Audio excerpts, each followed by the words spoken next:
dizaine d'années, j'ai surtout mesuré les ondes en Suisse, à Genève en particulier. Et là, j'avoue que depuis que la 5G est installée en France, je n'ai jamais mesuré ce genre de niveau. D'accord. Ça, c'est scandaleux. Je veux dire, le corps humain, à partir de 0,6 volts par mètre, il est très très mal en fait. Donc là, c'est extrême. C'est quoi? C'est un génocide électromagnétique? Ah, complètement, oui, oui, là j'avoue que c'est scandaleux en fait, parce qu'on a des niveaux extrêmes. Et je pense qu'on est vraiment dans le syndrome de la grenouille qui se laisse ébouillanter à petit feu et qui ne se rend pas compte qu'elle est en train de brûler. Hein. D'accord. C'est évident, bien sûr.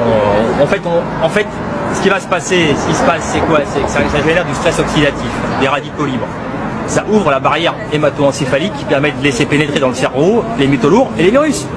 Bien sûr. Et cette barrière, elle se situe au niveau du cerveau, c'est ça? Absolument, ouais, la barrière sans cerveau en fait. Hein, ok.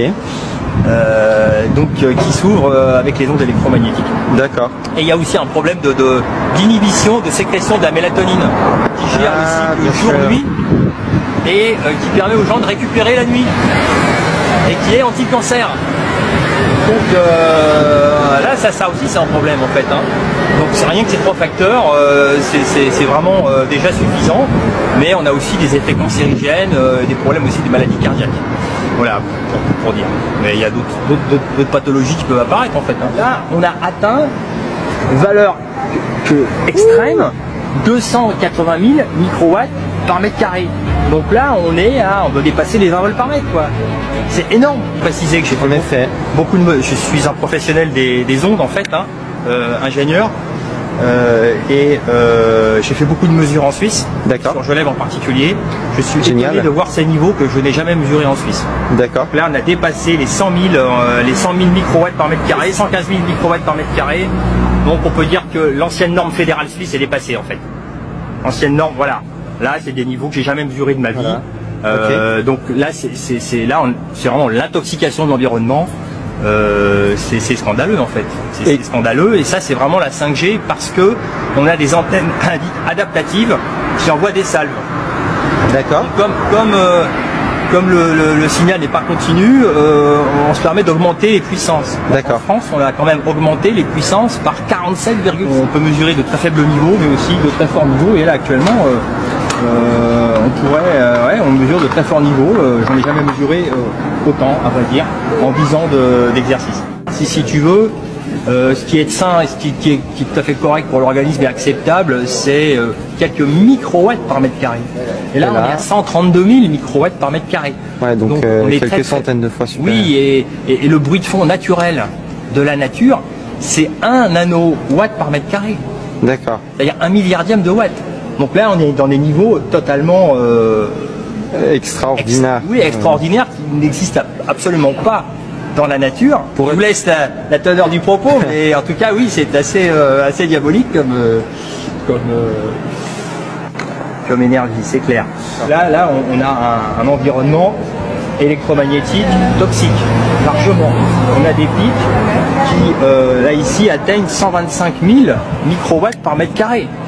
Énorme. La norme fédérale en Suisse, à 6 volts par mètre, c'était 100 000 microwatts par mètre carré. Là, on l'a dépassé, la norme fédérale suisse, 6 volts par mètre, qui est déjà en France ce qu'on appelle des points atypiques. Oui. Donc, on ne doit pas les laisser atypiques normalement. Donc avec la 5G et ses antennes adaptatives, les normes ne sont pas fouées en fait. Alors, comment est-ce qu'elles ne sont pas fouées? Parce qu'une antenne adaptative, elle n'émet pas en continu. Donc on se permet de multiplier la puissance des antennes. En France, c'est par 47,5 qu'on a multiplié la puissance des antennes, alors qu'en Suisse, c'est par 10. Donc là, vraiment, on a des niveaux vraiment très très très élevés. Et tu as un boîtier jaune dessous qui permet d'enregistrer, c'est ça, c'est ce que tu expliquais. Voilà, qui permet d'enregistrer les mesures que tu fais. Voilà, c'est ça. Là, donc tu vois, je suis équipé en gigahertz solution. Donc je dirais que c'est le matériel professionnel pour ceux qui cherchent à mesurer les ondes électromagnétiques dans une optique de protection. D'accord.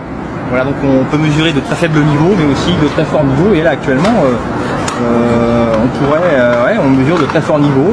J'en ai jamais mesuré autant, à vrai dire, en 10 ans d'exercice. Regardez au fond, tu vois, là, c'est un bloc d'antennes. Les antennes qui sont au-dessus, ça c'est pour la 2, 3, 4G. Voilà. Et les antennes en dessous, les petites là, c'est pour la 5G, tu vois, un traitement de faveur pour elles. Je suis étonné, je mesure les valeurs pic du signal. non pas la valeur RMS, parce que la valeur pic, elle renseigne sur les dommages biologiques. D'accord. L'hypothèse des effets thermiques n'est pas suffisante. En fait, il faut vraiment considérer les effets non thermiques. Et ceux-là, ils sont caractérisés par les valeurs pic. D'accord. Le pic, c'est le sommet de la vague, en fait. D'accord. Donc là, ce que j'observe, c'est que j'ai dû mettre un atténuateur qui divise par 100 le signal, la puissance du signal, parce que les puissances sont vraiment extrêmes. C'est évident, bien sûr. En fait, ce qui se passe, c'est quoi? C'est que ça génère du stress oxydatif, des radicaux libres. Ça ouvre la barrière hémato-encéphalique qui permet de laisser pénétrer dans le cerveau les métaux lourds et les virus.